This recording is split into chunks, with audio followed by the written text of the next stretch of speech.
Hey guys, and welcome back to my channel. So as you guys can see by the title of this video, this is going to be another video in my wedding series, which is super duper exciting. As you guys can see by the title of this video, this is going to be like a wedding tips and tricks video. Some things I wish I knew before getting married, some things I learned along the way, and definitely advice that I want to pass on to future brides and grooms out there. So if you are in the middle of planning your wedding, I am so excited for you. It is a really great time. It can be very stressful, so hopefully some of these tips will help you out. I've written them all down on my phone, so I'm just going to cycle through them. I believe I've got 24 to share with you guys. At this current point, I have been married for just over 2 months, which is crazy. Like, I can't believe how quickly time has gone. Yeah, so far I'm absolutely loving it. So without further ado, let's jump into this video. Tip number one, I feel like, is just very obvious, and that is start planning early. The later you leave things, the more stressed you're going to be. I would honestly just start planning as soon as you get engaged. Like, set a date and kind of work towards that, because everything in like the last week, couple of weeks, it goes by really quickly, and you end up having to do quite a bit if you're not prepared. Even if you are prepared, there's still usually quite a lot to do and organize, so the sooner you can kind of get onto it, the better. The next tip is kind of to do with venue shopping, and that is to start with a guest list before you go to any venues. Phil and I did this, and it really helped us out. I would just write up a basic draft of a guest list. Essentially, it doesn't have to be your complete guest list, but it's really important that you've got a rough idea of how many people are going to be attending your wedding, because when you go to venues, they will always ask you about like, oh, what date are you planning and how many people are you planning for, because some venues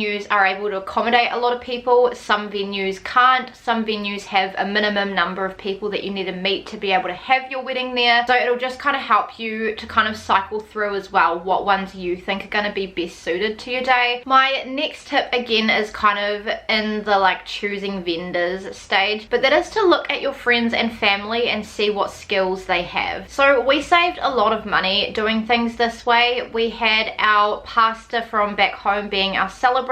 We had a friend from church driving us in his really nice old school Jag. We had some friends from church letting us actually use their property for our reception. We had my friend Hannah putting together all of our signage for our wedding. We had Phil's auntie doing our flowers. We had one of Phil's ex-workmates working in the bar. Like, we had a lot of help from like friends and family, and it can really just help to cut down on your vendor costs as well, especially if you're on a budget. And it can also help, like, if you're really good at DIY, use that to do a lot of creative stuff, because the more you buy, the more expensive it gets, and like, you can hire stuff, but even hiring stuff can end up being a lot of money. My next tip again is something that I would recommend doing at the start of wedding planning, and that is to join a wedding group on Facebook. So I did this. I joined the wedding discussion group, which literally has thousands of people, and it was incredibly helpful. I've recommended this to brides when they come into work. Anytime I was stuck on something or wasn't sure how to do something or wasn't sure where to go, this group is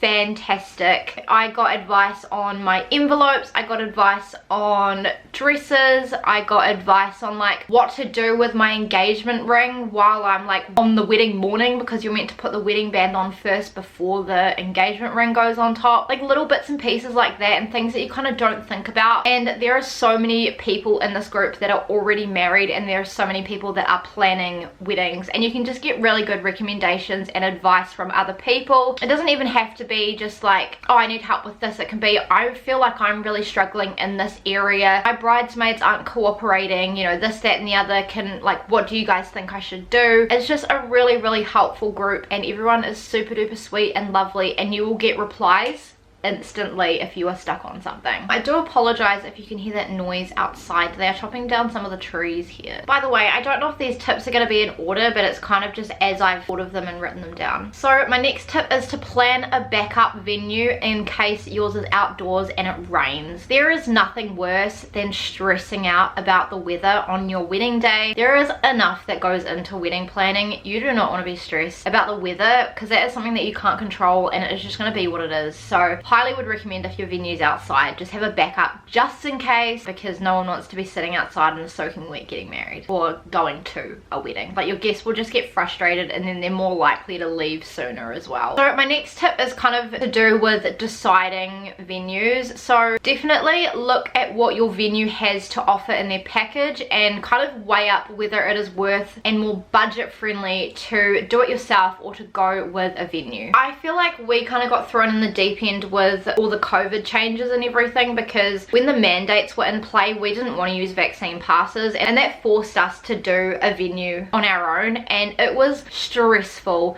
There is so much that goes into planning and organizing your own venue that if you go to a beautiful venue and it's got everything included, like furniture, bathrooms, decor, like it might be worth going with that. Or if you are like more of a creative person and you want to do it all yourself, then go for it. But from my personal experience, it is exhausting. However, the one thing that I am glad that came out of us doing our own venue was that it really showed my capabilities, I think, and what I can really pull together when I put my mind to something, because we didn't get any help from like a wedding planner or anything. We did it all ourselves. I'm actually really proud of how much we were able to accomplish and what we were actually able to create, but it's definitely worthwhile kind of just working out which is going to be more cost effective, especially if you're on a budget, and kind of where you want to sit on whether you want to go to an all-included venue or if you want to do it yourself. Okay, hopefully I'm in kind of the same position. My battery just died, so I have just changed it over to my other one. My next tip kind of follows along from that in a way, and that is try and do as much as you can yourself. So I briefly touched on this before, but yeah, kind of the more you can do yourself and the more you can organize, the more you can DIY, it just really helps to cut down your cost. And then it's also really cool for someone to be like, I really like this, and for you to be like, oh yeah, thanks, I did that myself. And they're like, really? And you're like, yeah. And so like it's really cool, and it really shows like what you can do if you put your mind to something, and yeah, especially if you're on a budget.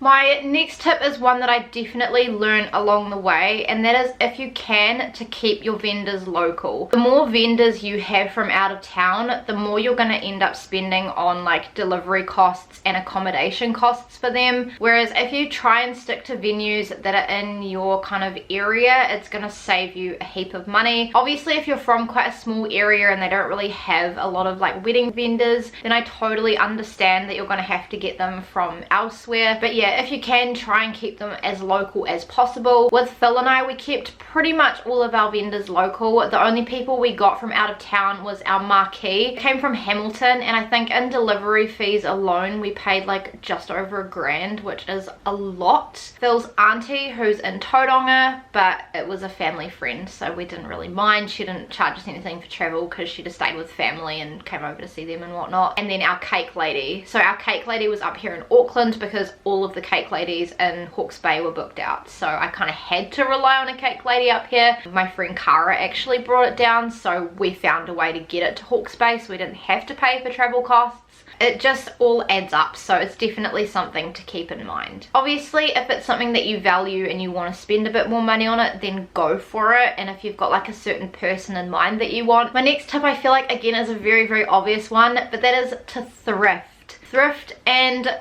stalk Facebook Marketplace for as much as you can, whether it is for like dresses, shoes, suits, decor, any of that stuff. I have done a video of everything that I thrifted for my wedding, so I will leave that video down below and in the eye for you guys as well, because the amount of stuff that you can thrift is actually insane. It's just a really good way to like recycle and reuse and be sustainable and give something a second life. And I know personally, when I was thrifting decor, there was so much stuff on Facebook Marketplace from like weddings and whatnot. I still have a heap of stuff here that I'm trying to sell off and give to people. A lot of it you just won't reuse again. Like, there are certain things you will, but like a lot of things you won't. And especially because a lot of people are getting married now because COVID's kind of settling down a little bit. So yeah, there's just so much wedding stuff going on sale everywhere, and there's no point buying stuff brand new if you can get the same thing slightly cheaper at an op shop. I will say it definitely does take time time to thrift, so maybe if you're short on time, I would say maybe look on Facebook, because you can like quite easily customize and be very specific with what you want on Facebook. If you've got the time and you enjoy thrifting, definitely go for it. Yeah, I honestly saved heaps of money in decor because of the amount of stuff that I thrifted, and you wouldn't have even been able to tell. Like, the wedding pulled together so nicely. So this next tip is to do with buying your wedding dress, and that is dresses when you buy off the rack are cheaper than when you order it, and then it can also work out cheaper with alterations if you do it that way. Obviously this is going to be very dependent on if you can fit the dress on the rack. I understand that, but if you fit the dress on the rack, definitely just go for it and buy it. I know a lot of people are like, oh, but I want a brand new one. It's brand new, okay? And I know with my dress specifically, I got my dress from Astor Bridal and I bought it off the rack, and it ended up being $200 cheaper because of the fact that I bought it off the rack, and then I only spent about $160 in alterations. So overall, the dress actually ended up being cheaper than if I was to get it made brand new and then get alterations if I needed any, if you know what I mean. So it's definitely something to consider if you are wanting to buy your wedding dress brand new. Obviously, relating to my previous tip, you can definitely thrift them because the amount of wedding dresses that people have passed on is ridiculous. So there is also that option, but just I wanted to throw that tip in there because I know that a lot of people tend to like buying their dress new and have the whole bridal experience and whatnot. Definitely ask your bridal store as well if there are any deals for if you buy it off the rack. So my next tip is kind of to do with like autumnal weddings specifically, or if you're wanting gold things for your wedding, and that is to look for gold things at Christmas. So a lot of the time, a lot of gold decor comes out at Christmas. So Phil and I did this. We bought the placemats for our reception. I've actually just got them here. I may as well show you guys. We bought these, which were the base of our centerpiece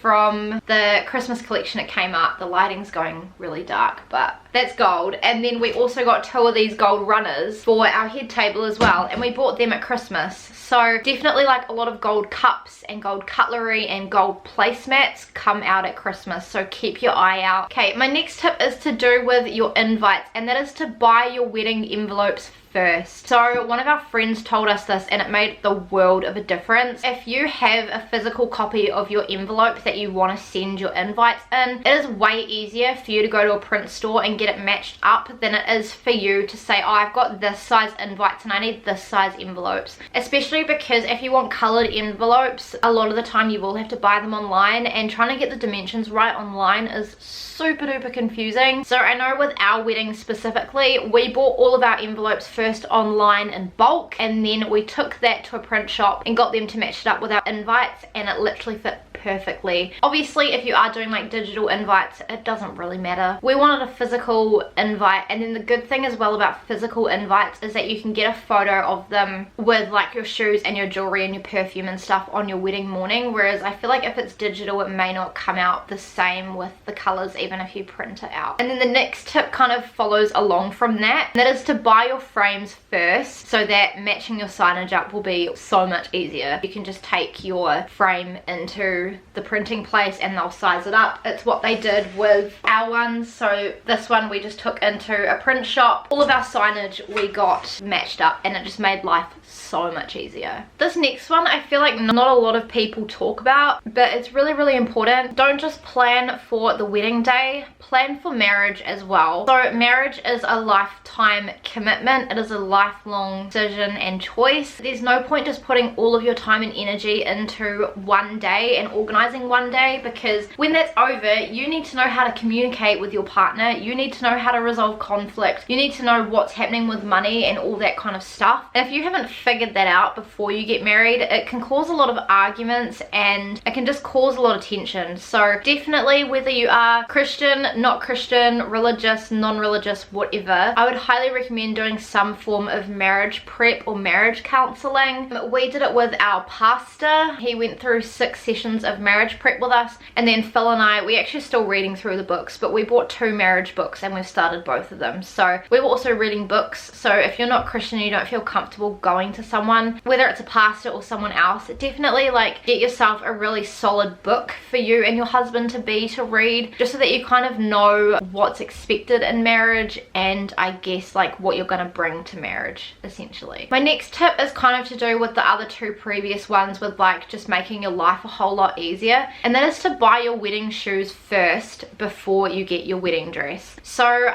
I find this to be the most helpful thing, because I bought my shoes first, and then it meant that I could do like my hair and makeup, and then I could bring my wedding shoes and I could try it on with the dress and actually see what it was going to look like as a whole kind of outfit collective thing. And it really helped. And I know that like a lot of brides that I have come into work, they get their dress first and then they struggle to match shoes to it. So yeah, definitely if you can buy them first, I would recommend. Again, it's not like a be all and end all type thing, but it definitely makes life a lot easier. My next tip is kind of to do with if you are doing your own venue, so organizing your own venue like we were. And that is, if you're doing your own venue, to have spares of cutlery, plates and glasses in case of breakages, and also something to sweep up any spills or breakages. So there is a good chance that one of your guests might crack the glass, especially if they've had a few drinks, and if you've only got the 1 glass for them, that means at the end of the night they can't have any more drinks. So with Phil and I, we definitely had spares of glasses and plates and cutlery as well. Obviously people drop their cutlery and no one wants to eat off a fork once it's been dropped on the ground. Plates can easily get chipped or dropped or broken, same with glasses, so it's really important just to have spares of each of those things, some way to clean things up, or drinks get spilt, so you need some way to be able to like clean them up throughout the night. My next tip is kind of a sad one, but it's kind of true, and that is to know that your family and your friends will think it's about them. I definitely had this where my mum,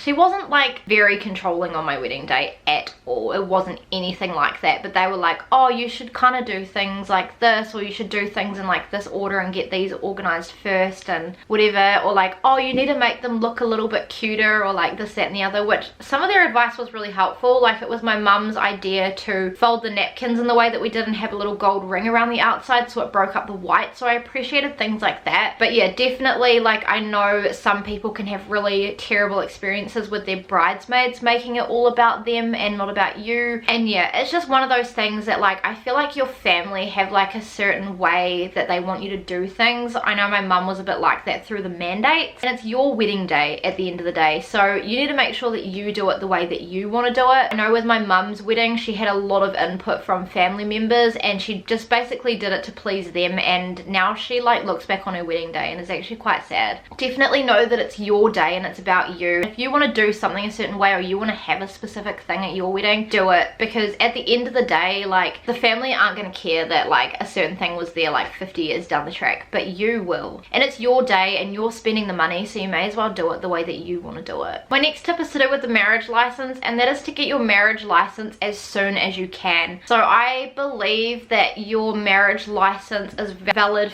for 3 months and then it expires, so I would definitely get it as like as soon as you can, so like the start of that 3 months, which I think is what it is here in New Zealand, I believe. Don't leave it to the last minute. Phil and I left it till like 2 weeks before, and it was so stressful because with all the public holidays, we weren't actually sure if our marriage license was going to arrive in time, and you need a marriage license to legally be married in your country, and you can't just do it after the wedding. Like you need to have your 2 witnesses there to be able to sign it, and without the marriage license you actually can't say that you're having a wedding. So it's a pretty serious thing, and definitely don't leave it till the last minute. I feel like this next tip is obvious, but it's to do with like hair and makeup, and that is to arrange a trial beforehand. So it just makes things a lot easier. You can really kind of play up with how you want your hair or your makeup, or if your makeup artist or your hairdresser doesn't quite do it the way that you envision, definitely have multiple trials as well to get it perfect, because there's nothing worse than being unprepared and then your hairdresser does your hair or your makeup artist does your makeup on the wedding day and it's not how you want it, and then you don't have time to redo it and you just end up feeling like trash the whole night. So definitely put the planning and the prep ahead for your hair and makeup in your mind. It just gives you a lot of peace of mind as well that things are gonna go smoothly on the wedding day. I had both a hair and a makeup trial beforehand, and I'm so glad I did, because yeah, I felt so pretty on my wedding day, and yeah, it all went so well. I'm really happy we were able to discuss things prior. My next tip I feel like is very, very obvious, but that is for the wedding day, and that is to eat. You do not want to be passing out, whether you are the bride or the groom. You don't want to be hungry. You actually need to take time to sit down and eat. You guys would have seen in my wedding week vlog that on the morning of the wedding my mum made pancakes, so I made sure to eat quite a lot of them, and then after our ceremony our caterers dropped a little box of canapes off for us to eat while we were having photos, and I cannot tell you how hungry I was after the ceremony. Even though I'd had so much breakfast, like I feel like your adrenaline kind of gets to a point where it just starts dropping, and then you get real hungry. And then I made sure that at dinner time I sat down and I ate and I didn't talk to anyone. And yeah, I just wanted to be well fed on my wedding day, and especially because you're paying so much for food, like you may as well just enjoy it. And yeah, you really don't want to be passing out either. I understand like people don't want to eat because they want to fit into their dress and whatever, but like come on, you need to eat, and also you need to make sure that you're hydrated as well. So my next tip kind of follows along from that, and that is to ask your caterers for a box of food, or if they can arrange food for when you're getting your photos done, so again you just feel less hungry. You can choose to eat at the end of your photos if you want to make sure nothing's stuck in your teeth, but I would highly recommend it, and it's something our caterers offered, and I was like, yeah, actually that would be awesome. Everyone wolfed it down, like people were hungry. So my next tip, again, I feel like is an obvious one but can be quite hard, and that is don't sweat the small stuff. Things will go wrong on your wedding day. It's perfectly normal, even if it's small things. Like there were small things that went wrong at our wedding, but it wasn't anything too crazy. I am gonna do like a whole separate video on like wedding like regrets and like things that went wrong. I tried to tell myself this on the wedding day. I'm like, Paige, just don't stress. It's okay. People will get to the places they need to be. It's okay. It's fine. Enjoy this day because you're not going to have it again. So yeah, you've done everything you can to try and make sure things will run smoothly, and just have a laugh about it if things go wrong. Because yeah, the day definitely flies by, and you don't want to be like stressed or upset the whole time that one thing didn't go right. So I've got 2 tips left. So the next tip that I have is something that Phil and I did, and I know a lot of brides do this with their husbands or like grooms, people, whatever, and it's definitely worth it, and that is just to take a moment after your bridal photos or after the ceremony, if you're having photos beforehand, for just you and your husband to really enjoy being newlywed, like very newlywed. Phil and I did this after our photos. We took just 15 minutes, just the 2 of us, to really take it all in, look at the view. He actually got to have a good look at my dress. I got to have a good look at his suit and little flower that was on his thing, and it was just a really special moment, just the 2 of us. We kind of just like cuddled and had a kiss, and yeah, it was really nice. And it was also, I feel like, the moment where everything just slowed down, and I feel like that 15 minutes actually went really slow, which was really nice after the like fast pace bit of the day. And then I also got to like chat to Phil about how he was feeling in the morning and how he felt, and you just won't get that if you like get to the end of the night, because you'll both be really tired. So definitely take a point in the middle where you can just kind of enjoy being with each other. And then my last tip is kind of to do with like things after the wedding, and that is know that you will still have things to do after your wedding that is related to your wedding. So I wasn't quite prepared for this. I still have to get my dress dry cleaned. We have to send out our thank yous. We obviously have to print out our photos. If you're getting your bouquet pressed, that's also something that you've got to do. If you've got to get suits dry cleaned and sent back, like there is just so much stuff to do after your wedding, and it's kind of annoying because you think that like once you get married things will kind of settle down, but there are definitely some things to do after your wedding, so definitely be prepared for that as well. It was something I didn't realize until we were kind of there, and I was like, oh, I've still got to do all these things. So there we go, guys. Those are all of my tips that I wrote down that I wanted to share with you guys. Hopefully you found this helpful, and if you're a new bride, hopefully there was something that you could take away from this video. If you guys enjoyed this video, please give it a big thumbs up and subscribe to my channel if you have not already. My social media is always linked down below. If you guys have missed any of my previous wedding videos in the series, I will leave the playlist down below and in the eye for you guys as well, because there are quite a lot of videos on my channel now that are in this wedding series. But I will let you guys know what my next wedding video will be. So it'll be a very similar video to this one, but that is my wedding budgeting tips and tricks. So definitely if you're kind of struggling with what to work out for like a wedding budget or how much to kind of budget for, definitely stay tuned for that video, because yeah, I've got a lot of tips and a lot of things I've learned along the way, and like actually how to pay for a wedding. Let me know down below what is your favorite video in the wedding series so far. I would love to know. And yeah, I think that's everything. If you have gotten married as well, leave any other tips that I may have missed down below in the description box so we can all help each other out a little bit. And I shall see you guys in my next video. Bye.